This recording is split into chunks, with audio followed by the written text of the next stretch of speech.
The ICC T20 World Cup is nearly upon us. It starts at the start of June and it will be held in the USA. I'll go quickly through the format this year. There is four groups of five, with two from each group qualifying to the final eight. Then it will be two groups of four. The top two of each group then go to the semi-finals, and then obviously semi-final winners go to the final. In the first group, India and Pakistan are very much likely to qualify, and they will qualify in that order. In Group 2, England and Australia will qualify in that order.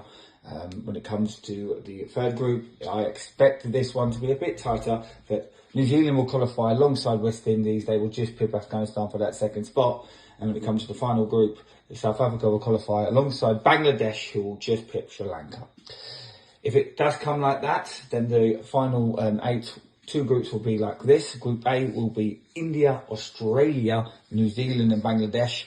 And the other group, Group B, will be Pakistan, England, West Indies and South Africa. Now going to the first group, a very hard group there. Bangladesh are going to have to do some miracles to qualify out of that to get to the semi-finals. Three very strong teams, tournament favourites in India. Australia always fancied. New Zealand have been knocking the door for a long time now. So who do I think qualify that group? Now, it'd be easy for me to say India and Australia, but I do think New Zealand have a lot of quality. And I am going to say that New Zealand will qualify top in this group, because I do think the conditions might suit them more than anyone.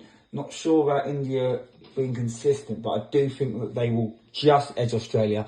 It might be on run rate. It's going to be that close, this group. But I think New Zealand qualify top and India will qualify second. When it comes to Group B, no surprise here. I think England have got a group that they will probably expect to win, and they will win. And who do they come along with? I do think it will be Pakistan. I just think, obviously, West Indies are not the team they were, though they still can hit the ball and play the T20. You know, we know that they're long past their best. And South Africa, for me, are the ultimate bottlers. And I can't see them troubling either England or Pakistan. So, yeah, I expect England and Pakistan to qualify in that order. If that is the case, then the semi-finals will be New Zealand versus Pakistan and England versus India. Oh, wow, that sounds good, doesn't it? Again, I can't see New Zealand, finishing top and then bottling it in the semi-finals, but this happens. It happens in cricket.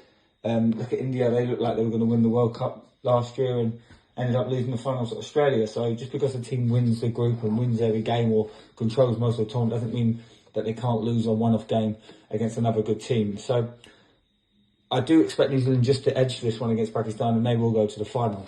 When it comes to the next semi-final, England versus India, oh, wow, that's going to be great to watch, to see both great teams. Who will the conditions suit more? I think England will love the conditions. They hopefully have all their players available. If Archer's there to bowl, he's quick speed and stays fit. If we've got all our boys hitting the ball with a lot of power, like Livingston and Butler and so, I know India have got quality. They've got a good young team now. But I will stick my neck out and say England get to the final. So the final will then be New Zealand versus England. Who will win the World Cup? Everyone's going to think I'm going to say England.